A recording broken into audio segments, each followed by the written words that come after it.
Aquí en esta pregunta 109 pasa un poco lo mismo. Vamos a hacer una simplificación de ese capítulo para que se pueda estudiar con más comodidad. Dice, ¿cuál de estos criterios no servirá para sospechar que se trata de una pancreatitis aguda grave? Bien, vamos a ver. Enseñanzas importantes con respecto a esta pregunta. Se puede sacar o se puede aproximar por técnica de examen. No hace falta saber grandes cosas de la pancreatitis aguda. ¿Qué os parece la 2 y la 3? Criterios de Ranson y criterios Apache 2. Más de 3 y más de 10, dice cada una. ¿Qué os parece? Basta que te suene. Tú sabes que los criterios de Ranson, de alguna manera, pues se emplean en esta patología. Lo has estudiado alguna vez. Los Apache también te suenan. A lo mejor no te lo sabes perfectamente, pero lógicamente, cuantos más criterios reúnan, más grave será. Esos criterios están hechos para marcar la severidad de esa patología. Así que la 2 y la 3, más de, lógicamente implicará un peor pronóstico. Están para eso. Entre la 1 y la 4. La 4, proteína C reactiva, más de, ponga 150 o 200 o 300 o lo que ponga, ¿qué piensas que traducirá? ¿Qué es la proteína C reactiva? La proteína C reactiva es un reactante inflamatorio. Una enfermedad que implique inflamación de cualquier tipo va a elevar la proteína C reactiva. Se eleva en patologías reumatológicas, pues el lupus o la artritis reumatoide o la enfermedad de Still del adulto, o como en este caso, una pancreatitis aguda también podrá elevarse porque hay inflamación. Cuanto más se eleve, más inflamación habrá. Sí que tiene un marcador de severidad en la pancreatitis aguda. Más inflamación, más PCR, más daño pancreático, por eso pues podrías aproximar que implica pues una mayor agresividad del cuadro. Pero cuidado con la 1. Esta es la enseñanza principal de esta pregunta. Todo el mundo sabe, o mucha gente sabe, si alguno no lo sabe, pues que se quede con ello ahora al escuchar esta explicación. Cuando alguien tiene un dolor pancreático, una pancreatitis aguda, eso suele elevar la amilasa. Digo suele, hay algunas excepciones, hay algunas veces que la pancreatitis aguda no eleva amilasa, pero por lo general sí que lo va a hacer. Cuidado, la elevación de la amilasa ayuda desde el punto de vista diagnóstico. Si yo tengo un cuadro de dolor abdominal y se eleva mucho la amilasa, pues una de las cosas que pienso, y de hecho la principal, es una pancreatitis aguda. Pero cuidado, que la amilasa se eleve más no significa que la pancreatitis sea peor. No significa. No hay ningún estudio que haya demostrado eso. Se sabe que la pancreatitis aguda eleva la amilasa, pero no existe una relación directa más amilasa, más gravedad. Esa es la enseñanza de esta pregunta. Eso en el MIR ha caído varias veces. Si alguien no lo sabía, pues ya está, que se lo aprenda y punto. Se aprende de error. Importante recordar eso. Y otra cosa fundamental. Los criterios de Ranson. Eso cae en el MIR. En primera vuelta no es lo primero que tienes que memorizar, evidentemente, porque se te va a olvidar en poco tiempo. ¿Cómo recordar a largo plazo los criterios de Ranson? Hay una regla mnemotécnica que te simplifica mucho las cosas. Os voy a decir cuál es para que cuando llegue el momento de estudiarte esto en serio lo tengas más fácil. Los criterios de Ranson lo que hacen es traducir la gravedad de la pancreatitis. Cuantos más criterios se cumplen, pues más grave es. Hay dos bloques de criterios de Ranson. En la fase aguda, cuando el paciente acude a urgencias, y cuando pasan más de 48 o 72 horas, ahí es cuando ya se miden por segunda vez y son criterios diferentes. Hay que saberse los criterios de Ranson al ingreso, los iniciales. ¿Por qué? No merece la pena aprenderte los dos. Apréndete uno y los que no son de esa columna pues son de la otra. Simplifica. Los más preguntados, los más importantes, cuando el paciente llega a urgencias. ¿Cómo me los aprendo fácilmente? Sencillo, cuando el paciente llega a urgencias. La palabra llega, que tiene 5 letras, cada una de esas letras representa un criterio de Ranson. Atención.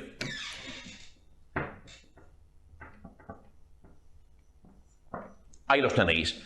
Cada letra es un criterio. Insisto, estos son los iniciales, cuando el paciente ingresa. Después a las 48 horas hay otros que no vamos a ver. Apréndete estos. Y son, lo primero, L. Se tiene en cuenta la LDH. Ahora veremos los valores. LDH. Siguiente, L. Leucocitosis. Siguiente letra, la E. Edad. G. Glucemia. A. Cuidado. Igual que la G es glucemia, esto a lo mejor conviene que explique un poquito por qué eso se traduce en un peor pronóstico de la pancreatitis. Cuando se inflama el páncreas, eso va a dificultar la liberación de insulina, va a complicar también la relación insulina-glucagón y por ese motivo, pues en una pancreatitis aguda puede haber una hiperglucemia. Eso puede traducir, es una dificultad para el páncreas endocrino si existe una gran inflamación, por eso puede traducir una cierta severidad. Y lo siguiente, la A, cuidado, es AST. AST es una transaminasa, es la GOT, es lo mismo. Cuidado, porque a lo mejor en algún caso clínico en lugar de AST te ponen GOT. Son sinónimos, ¿eh? Bien, bueno, pues estas 5 cosas son los 5 criterios de Ramson al ingreso. ¿A partir de cuándo se considera que se cumple un criterio? Bueno, pues eso te lo estudia en segunda vuelta. O en tercera incluso, eso ya cuando se acerque más al MIR, pero de momento que sepas cuáles son los valores a partir de los cuales se suma un criterio, pues son los siguientes. Esto insisto, que nadie se lo meta en la cabeza ahora, porque el fin de semana que viene ya no se acuerda. LDH es más de 400, leucocitos es más de 16.000, edad es más de 55 años, glucosa más de 200, la ST es más de 250. Pero eso no es lo importante. Lo importante es saber cuáles sí, cuáles no. Y fijaros en un detalle. De estas 5 cosas, en ninguna de ellas habéis visto amilasa. No lo habéis visto. La amilasa no es un marcador pronóstico. Ayuda para el diagnóstico de la pancreatitis aguda, eso sí, pero como factor pronóstico o criterio de Ramson tal o criterio Apache no lo vais a encontrar porque no tiene significación pronóstica. Eso es muy importante y se ha preguntado en varias ocasiones. Ramson a las 48 horas, ahí tampoco está la amilasa. Importante. Bueno, pues borramos. Espero que esto cuando llegue el día de aprendérselo os ayude. Y a continuación nos vamos a la pregunta 107.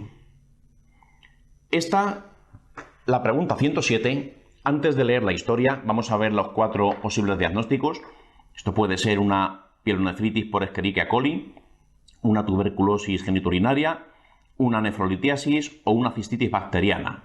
¿Cuál es el diagnóstico más probable? Pues vamos a ver, ¿qué nos cuentan de la paciente? Disuria y hematuria marcada.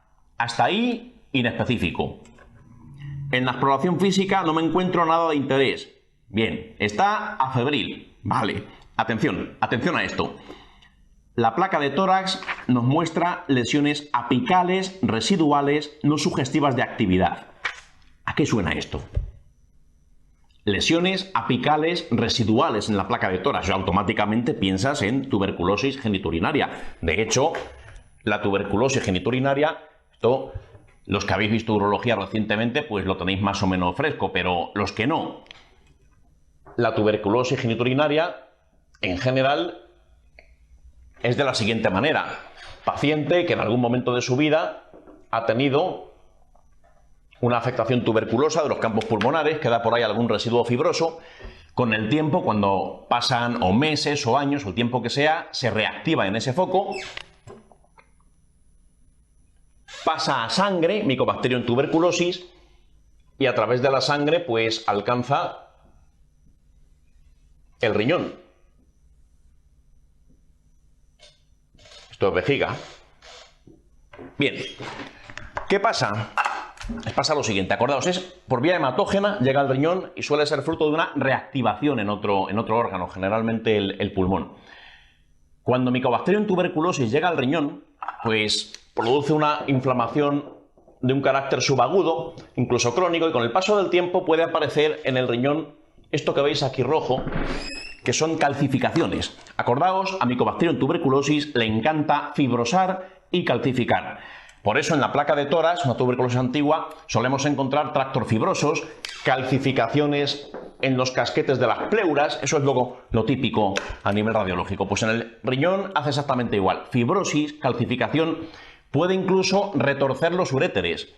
Y cuando retuerce los uréteres, nos encontraríamos estenosis, retracciones, en fin, una morfología anómala. Y eso puede hacer que haya dificultad para excretar la orina y producir con el tiempo una hidronefrosis. Así es como puede cursar la tuberculosis genitourinaria. Eso, lógicamente, si llega a vejiga, también la puede inflamar y puede hacer cosas todavía más abajo. Pero para esta pregunta lo que nos interesa es esto: reactivación vía hematógena, riñón y las complicaciones que hemos dicho. Seguimos leyendo. De momento, pues parece que va de eso. Tenemos un dato radiológico sugestivo. Nos cuentan, fijaros, que la urografía intravenosa nos revela hidronefrosis. Bien. Con calcificación. Perfecto. Con distorsión del uréter derecho. Este señor es don tuberculosis genitourinaria. Don tuberculosis genitourinaria. Lo tiene clarísimo. A nivel radiológico, esto es lo de libro. Sigo leyendo. El sedimento de orina muestra hematuria y leucocituria. Compatible, desde luego, pero bueno, poco específico. Y nos dicen que se manda una muestra para cultivo. Hasta aquí, lo que te han contado de estas 4 cosas, lo que más orienta que es tuberculosis genitourinaria. ¿Qué es lo que han hecho aquí en esta pregunta? Te ponen a prueba. Te dicen, mando una muestra para cultivo, me llaman de micro y me dicen que en 24 horas ha crecido un bicho, un microorganismo que está pendiente de identificación. ¿Y aquí qué pasa? Pensabas que iba a ser tuberculosis. A medida que avanzabas en la pregunta veías cada vez más datos sugestivos de tuberculosis genitourinaria. Pero al final, por ese pequeño dato último, pierdes la fe. Pierdes la fe en ti mismo, en lo que sabes, en la tuberculosis y en todo aquello en lo que creías. ¿Por qué? Porque Mycobacterium tuberculosis, sabes que es un bicho que necesita semanas para crecer. Es un microorganismo de crecimiento lento. ¿Qué pasa entonces? Pues aquí dices, esto seguramente no es Mycobacterium tuberculosis porque me han dicho este detalle. Y al final acabas marcando cualquier otra, cuando creías que es la 2. Y de hecho es la 2. ¿Qué ha pasado aquí en esta pregunta? Esto es una tuberculosis genitourinaria como un piano. Más claro no lo pueden haber puesto. ¿Qué ha pasado aquí? Pues una complicación muy frecuente cuando se recogen muestras de orina. Se ha contaminado la muestra, sin más. Se ha contaminado al recoger la muestra y ha crecido cualquier otro bicho que ya te dirán dentro de unos días. Un microorganismo que está pendiente de identificación. Que evidentemente eso que ha crecido no es Mycobacterium tuberculosis. Eso seguro. Seguro que no es eso. Pero eso no significa que si espero unas cuantas semanas también vaya a crecer Mycobacterium tuberculosis. ¿Por qué? Pues porque tiene toda la pinta. Y porque es que además, otra razón más importante, porque las otras 3 opciones son absolutamente inverosímiles. Míralas. La 2, tuberculosis genitourinaria. Todo encaja menos el bicho este que seguramente será un contaminante. Pero todo lo demás encaja perfectamente. Mira el resto. La 1, pielonefritis por Escherichia coli. Indudablemente, Escherichia coli crece más deprisa que Mycobacterium tuberculosis, eso está claro. Pero, a ver, ¿tú crees que esto que te han contado aquí es una pielonefritis? ¿Qué te habrían contado? Un cuadro agudo, con fiebre seguramente, con dolor en fosa renal, generalmente puño percusión positiva. Bien, todo eso no parece que sea muy parecido a lo que dicen aquí, pero es que además, si yo hago pruebas de imagen, ¿qué me encontraría? ¿Tú crees que una pielonefritis me va a retorcer los uréteres? No. ¿Una pielonefritis me va a calcificar un riñón? Tampoco. ¿Una pielonefritis me va a dar hidronefrosis? Vamos a ver. Una pielonefritis puede inflamar un poquito el riñón, pero de ahí a darme una hidronefrosis es muy diferente. Eso no lo hace una pielonefritis. Cuidado. Para fibrosar y calcificar un riñón o para fibrosar y retorcer un uréter hace falta mucho tiempo. Hace falta una infección que es bastante más prolongada que una pielonefritis aguda. Por ese motivo la 1, aunque a lo mejor lo de las 24 horas se parezca más a E. coli que a Mycobacterium, todo lo demás no encaja en absoluto. Ni radiológicamente, ni clínicamente, ni lo habías pensado, ni se te había pasado por la cabeza al leer el caso clínico. La 1 no es. Mira la 3. La 3 es aún peor. Dice, nefrolitiasis. Pues hombre, a ver, no te digo que no pueda haber litiasis. Por poder, todo es posible en esta vida. Pero a ver, mira, datos en contra de la 3, muchísimos. Una nefrolitiasis que te hubieran contado. ¿Cómo se manifiesta una nefrolitiasis? Si un cálculo se desprende y está por ahí por los uréteres, ¿qué hace? Es un cólico nefrítico, que no tiene. Han hecho un sedimento. Y en el sedimento te han dicho que hay, fijaros, hay hematuria y leucocituria, pero no hay cristales, no hay cristales. Pues una litiasis que no haya ningún cristal en el sedimento es una cosa un poquito rara, ¿eh? Tampoco parece muy factible. Una litiasis pues puede ser que la veas. Hay litiasis que se ven en las placas, hay litiasis que se ven en las pruebas de imagen, pero una litiasis no te distorsiona la morfología ureteral. Una litiasis no te calcifica el riñón. Una litiasis no hace lo que tiene este paciente. Entonces, por eso aquí la 3, pues tampoco hay por dónde cogerla. La 4, cistitis bacteriana. Esta está aún más lejos. ¿Cómo hubiera sido una cistitis bacteriana? Tenesmo vesical, disuria, polaquiuria, ese tipo de cosas. Pero desde luego una cistitis, desde aquí para arriba, nada de nada. Ni toca uréteres, ni calcifica riñones, ni da hidronefrosis, ni hace nada de lo que tiene este paciente. Entonces, por eso aquí la 4 tampoco la puedo marcar. La única que se parece clínicamente, y de hecho se parece mucho porque es eso, es la 2. Un pequeño dato te ha hecho perder la fe. Bueno, pues aún así, aunque a lo mejor no te encajen todos los datos, en este caso no te encaja porque es un contaminante, pero bueno, supongamos que eso no se te ocurre, o no lo has visto durante el examen.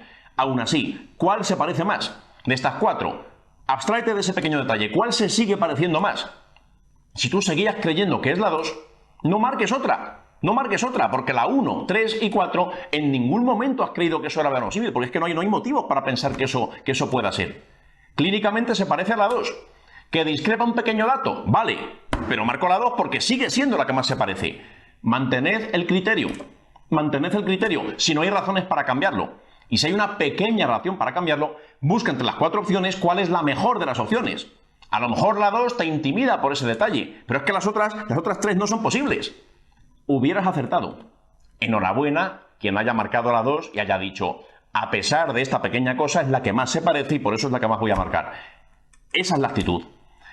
En el MIR no siempre vas a estar seguro de lo que marcas. De hecho, de cada 2 preguntas que aciertes, seguridad tendrás en una de ellas por término medio. La otra mitad de las preguntas que aciertes el día del MIR no tendrás plena seguridad. Y eso es normal, no pasa nada. ¿Qué hay que hacer? Aproximar, jugar con las probabilidades, jugar con la técnica de examen, acordarte de preguntas que se parecen y que acertaste en su momento en los simulacros. Eso al final hace que el día del MIR saques muchos más puntos de los que saquéis en este momento. Los conocimientos ayudan, pero no solamente es eso. Hay que integrarlo todo y saber defenderse frente a 4 opciones. Bueno, pues nada más, ya sí que os dejo en paz. Espero que el próximo simulacro nos veamos otra vez y que poco a poco las notas pues vayan subiendo. Pero insisto, en primera vuelta no hagáis tanto caso a los resultados de la nota del simulacro, eso no es lo realmente importante. Acostumbrarse a ellos, acostumbrarse hasta las 5 horas y sacarles provecho después en el análisis posterior. Muchas gracias y hasta pronto.